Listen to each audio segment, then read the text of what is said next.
Hello guys, आप सबका स्वागत है इस वीडियो में। इस वीडियो में हम बात करने वाले हैं यूजरेफ के बारे में। तो यूजरेफ के बारे में हम सब कुछ सीखने वाले होंगे इस वीडियो में कि यूजरेफ कैसे हम यूज कर सकते हैं इनसाइड रिएक्ट, यूजरेफ का क्या काम है एंड यूजरेफ की जो भी प्रॉपर्टीज़ है उन सबको हम देखने वाले हैं। यूजरेफ यूज स्टेट से कैसे डिफरेंट है वो भी हम बात करने वाले हैं।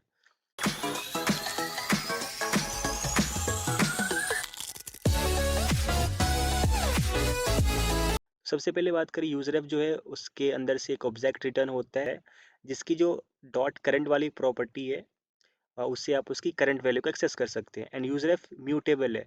तो करंट के हेल्प से आप वैल्यू को गेट भी कर सकते हो एंड सेट भी कर सकते हो। एंड ये जो है बेसिकली यूज में आता है डॉम एलिमेंट को एक्सेस करने में। मे बी आपने यूज भी किया होगा पहले यूजरेफ को डॉम एलिमेंट एक्सेस करने के लिए। एंड यूजरेफ में जो वैल्यू चेंज होती है उससे हमारा जो कंपोनेंट है वो री रेंडर नहीं होता है। लाइक यूज स्टेट में अगर कोई वैल्यू चेंज होती है तो कंपोनेंट री रेंडर होता है, बट अगर यूजरेफ चेंज होगा तो ये री रेंडर नहीं होगा। एंड जो यूजरेफ है उसकी वैल्यू जो होती है वो रिमेन्स परसिस्टेंट आफ्टर री रेंडर, मतलब ये परसिस्टेंट रहता है वैल्यू अगर री रेंडर भी कुछ हो जाए एलिमेंट, तो लाइक कंपोनेंट अगर री रेंडर हो जाए तो।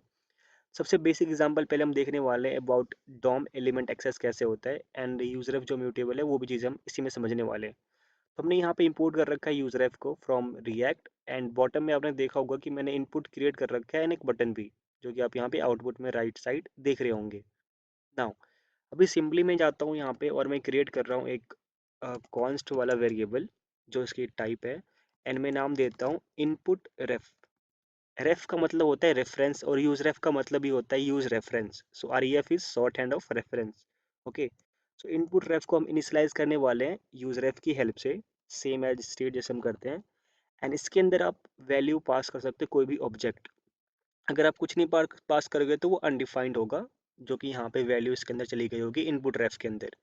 नाउ ये जो हमारा इनपुट रेफ है इसको आप इनिशियलाइज करोगे किसी भी किसी भी एलिमेंट को, लाइक इनपुट टैग में या फिर बटन में या फिर डिव में, किसी भी टैग में आप इसे इनिशियलाइज करोगे। तो जब भी आप किसी टैग पे जाते हो तो उसमें एक प्रॉप्स होता है जिसका नाम है are E F, that is reference. Okay, and उसमें आप ये वैल्यू पास कर दोगे इनपुट रेफ की। मीन्स अब क्या होगा, जो ये इनपुट रेफ है इस इनपुट से लिंक हो चुका है, किसी भी तरीके किसी भी रेफरेंस से ये लिंक हो चुका है। वो आपको जानने की जरूरत नहीं कैसे होती है, बट जस्ट थिंक अबाउट कि एक लिंकिंग इसके बीच में हो चुकी है। नाउ अब इसको एक्सेस करने के लिए हम इस इनपुट रेफ को यूज करने वाले हैं। तो सबसे सिंपल एग्जांपल क्या मैं यहाँ पे देने वाला हूँ, थोड़ा वियर्ड है बट आपको समझ में आएगी कंसेप्ट क्या है। जब भी मैं इसमें 3 लेटर से ज़्यादा टाइप करूंगा, लाइक मोर देन 3 लेटर, तो इसकी कलर भी चाहता हूँ चेंज हो जाए, बॉर्डर की कलर। तो यहाँ पे हमने ऑन चेंज पहले से लगा रखा है, इसका नाम है हैंडल चेंज। और इसके अंदर मेरे पास वैल्यू को मैं पार्स कर रहा हूँ from event dot target. Now what I will do, मैं यहाँ पे चेक करूंगा condition if that value dot length, जो इसकी लेंथ होगी, इज ग्रेटर देन 2, मीन्स वो 3 होगी। Then what we will do, input ref जो हमारा आ रहा है, जैसे मैंने आपको पहले बताया उसमें करंट नाम की प्रॉपर्टी होती है, उस करंट प्रॉपर्टी के अंदर आप एक्सेस कर सकते हो डॉम की वो सभी चीज़ें। सो डॉम के बारे में जो मैं बात कर रहा हूँ, आप इसे सिंपली, अगर आपने जावास्क्रिप्ट वनीला सीखा है तो इट इज़ सेम लाइक, जैसे मैं यहाँ पे यूज़ करता हूँ, हम यूज़ क्या करते हैं, किसी भी डॉक्यूमेंट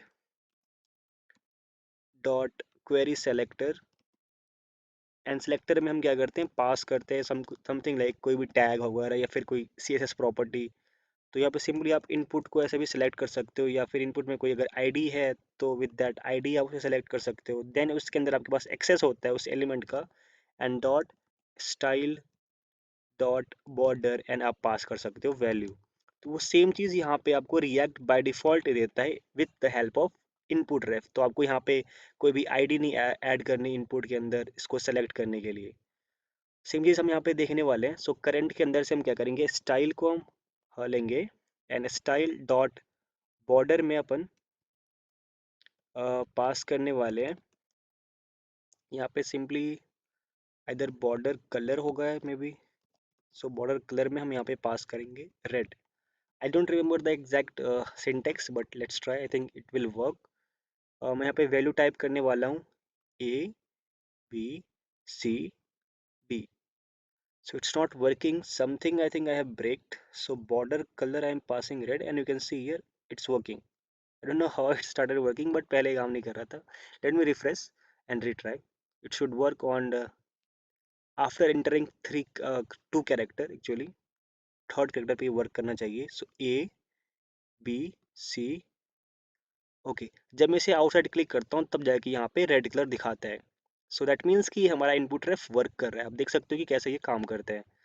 अगर मैं यहाँ पे शायद फोकस पे ये वैल्यू काम नहीं कर रहा है. Actually background colour is there but focus पे इसका कुछ और स्टाइलिंग है, दैट्स वाई वो शो नहीं कर रहा होगा. ओके, या फिर इससे एक काम आप और भी कर सकते हो, लाइक मैं इस सबमिट बटन में क्या करता हूँ, give the focus to input. So input में फोकस देने की बात कर रहे हैं हम यहाँ पे. मैं इसे रिफ्रेश करता हूँ फिर से एक बार, और इस बटन में मैं ऐड करूँगा एक ऑन क्लिक इवेंट वाला function. So on click. So अभी हमारे पास इनपुट रेफ असाइन है, उसको मैं सिंपली यहाँ पे कॉल बैक करूँगा फंक्शन को, and input ref dot current dot focus. जैसे मैं इसको कॉल करूँगा यू विल सी कि इस बटन के क्लिक होने पे you can guess what will happen. Input ref हमारे पास इनपुट का रेफरेंस है, करंट के अंदर करंट प्रॉपर्टी है इसकी, एंड वहाँ पे हम कॉल कर रहे हैं फोकस को. ठीक है. सो अगर मैं इस पर टाइप करूँगा give the focus input, and you can see boom, यहाँ पे ये फोकस आ चुका है. Let be refresh again, and मैं से फिर से दे रहा हूँ give the focus to input, and यहाँ पे इनपुट आ चुका है फोकस में. आउटसाइड मैंने क्लिक किया, फिर मैंने क्लिक किया और यहाँ पे फोकस में आ गया. अगेन मैं A B C एंटर कर रहा हूँ, more than two character, and you can see here red colour इसकी आ चुकी है. सो आई होप कि आपको ये चीज़ समझ में आ चुका है कैसे हम डॉम एलिमेंट को एक्सेस कर सकते हैं. नाउ विल सी अबाउट कि ये रेंडर नॉट री रेंडर, कैसे ये नॉट री रेंडर करते हैं. So what I will do, just control Z this things. मैं सिर्फ यहाँ पे बटन रख रहा हूँ एक, otherwise let me keep this changes. मैं यहाँ पे क्रिएट कर लेता हूँ एक और बटन. सो बटन जिसका मैं क्या कर लेता हूँ सिंपली बटन हियर क्लोज, और मैं यहाँ पे यूज़ करने वाला हूँ इंक्रीमेंट, एक प्लस आइकन, और मैं एक और यहाँ पे रेफ यूज़ करने वाला हूँ. So control C control V, इसको मैं कर देता हूँ काउंटर रेफ. और यूज रेफ में आप कोई वैल्यू को इनिशियलाइज करते हो, तो मैं यहाँ पे बाय डिफॉल्ट कर रहा हूँ यूज रेफ में काउंटर को इनिशियलाइज 0. फाइन.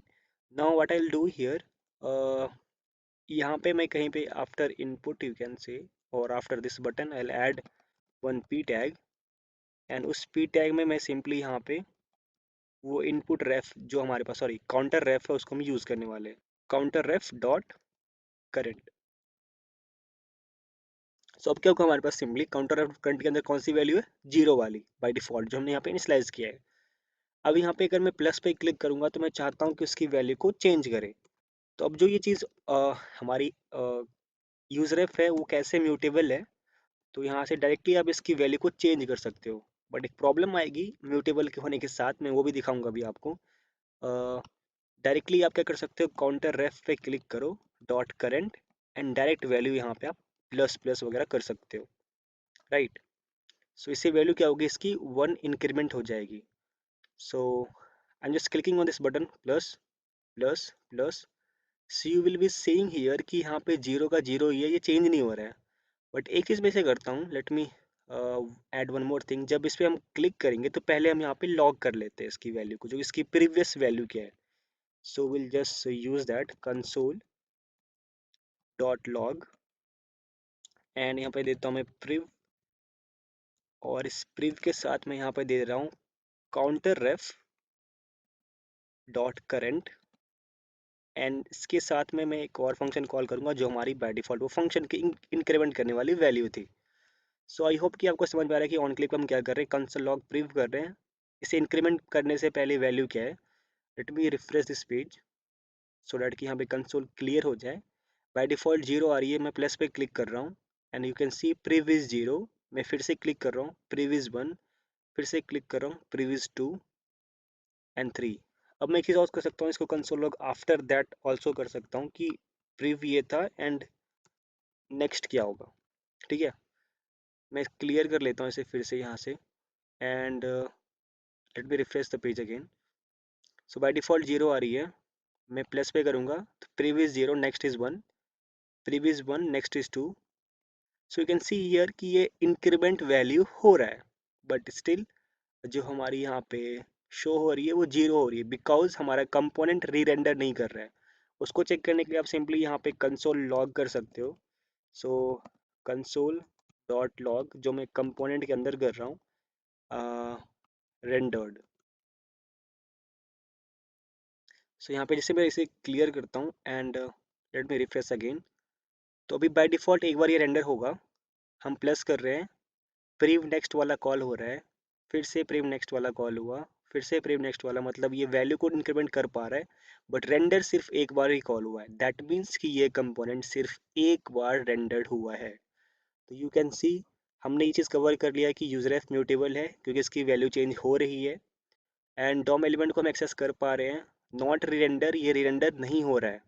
तो यहीं पे अब यहाँ पे इसमें डिफरेंस क्या आ जाती है कि यूजरएफ को हम जो यूज़ करते हैं तो उससे हमारी कंपोनेंट री रेंडर नहीं होती, बट जब हम यूज़ करते हैं यहाँ पे दैट यूज स्टेट, तो री रेंडर करता है कंपोनेंट को एंड यहाँ पे चेंजेस रिफ्लेक्ट करती। तो आपके माइंड में एक चीज़ और आ रही होगी कि भाई हमारी पास तो यूज़ इफेक्ट है, तो क्या हम यूज़ इफेक्ट को यूज़ कर सकते हैं इसको री रेंडर करने के लिए?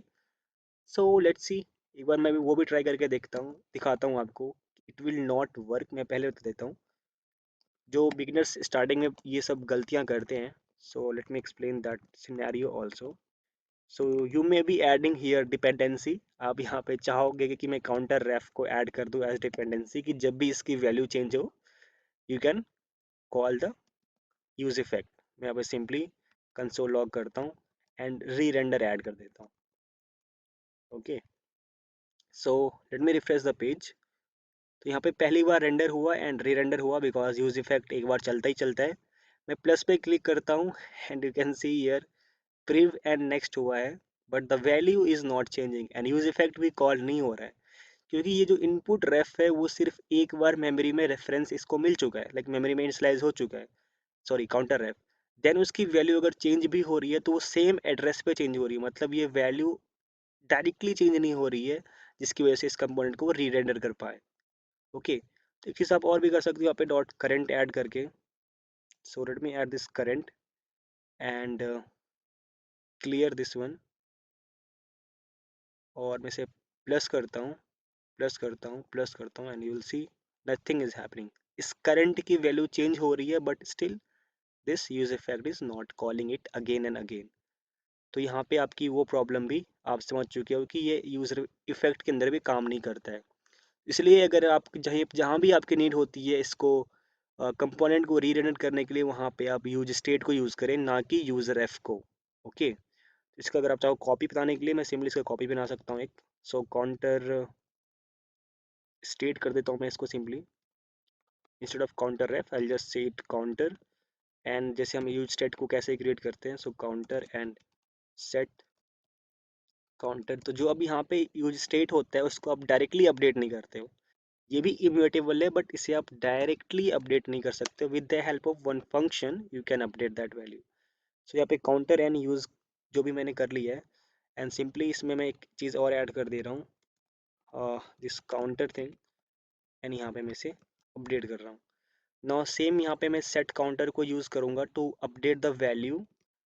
तो सिंपली विल गो हियर, जहाँ पे हम इंक्रीमेंट कर रहे हैं यूज रेफ को, यूज रेफ वाली काउंटर को ही हम इंक्रीमेंट करेंगे सेट काउंटर को भी। सो set counter and we will say previous value and previous value dot plus one or plus plus anything, and let me clear this output and we'll rerun it. So वैसे plus कर रहा हूँ and you can see here 1 1 2 2 3 3 4 4। तो अब जो हमारा component री render हो रहा है इसलिए हमारा यूजर एफ की वैल्यू भी री रेंडर हो पा रहा है। So you can see here कि री रेंडर होने के बाद भी हमारा ये इनपुट रेफ की वैल्यू रिमेन्स परसिस्टेंट, वो चेंज नहीं हो रहा है, मतलब जो इसकी वैल्यू है वही सेम वैल्यू रहती है। इस यूज इफेक्ट को मैं यहाँ से तब तक कमेंट कर देता हूँ। I keep it, I just show you one more time. मैं प्लस कर रहा हूँ 1 2 एंड यहाँ पे आप कंसोल में देखते हो रेंडर हुआ पहले, फिर प्रीव 0 नेक्स्ट 0, फिर से रेंडर्ड हुआ बिकॉज यूज स्टेट अब हम यूज़ कर रहे हैं। जब भी स्टेट की वैल्यू चेंज होती है हमारा कंपोनेंट री रेंडर होता है। So you can see here, जब भी आपकी ये रिक्वायरमेंट होगी तो you will use this one instead of use ref. तो भी मैं फिर से एक बार गो थ्रू कराता हूँ, मैंने क्या दिखाया। यूजरेफ म्यूटेबल है, you know that. DOM element को एक्सेस कर सकते हो क्योंकि हमने यहाँ पे किया। अगर मैं गिव द फोकस करूँगा तो यहाँ पे फोकस आ रहा है, या फिर मैं मोर देन 2 कैरेक्टर एंटर करूँगा तो उसकी बॉर्डर कलर को मैं चेंज कर पा रहा हूँ टू रेड। नाउ नो री रेंडर, मतलब इसकी वैल्यू अगर चेंज होती थी तो री रेंडर नहीं हो रहा था, बट जब हमने यूज स्टेट किया तो यहाँ पे वो रेंडर हो रहा है। वैल्यू रिमेन्स परसिस्टेंट आफ्टर री render. You can see here 5 इसकी भी वैल्यू है, 5 इसकी भी वैल्यू है। सो ये परसिस्टेंट है, इसकी वैल्यू चेंज नहीं हो पा रही है। सो म्यूटेबल होने के साथ भी ये परसिस्टेंट है। तो बस इतना ही था आज के इस वीडियो में। आई होप कि ये वीडियो आपके लिए काफ़ी हेल्पफुल हुई होगी। अगर ये वीडियो आपके लिए हेल्पफुल है तो प्लीज़ वीडियो को लाइक करना, चैनल को सब्सक्राइब करना। Thanks for watching, have a nice day, God bless you, keep working, keep learning, keep hustling, bye bye.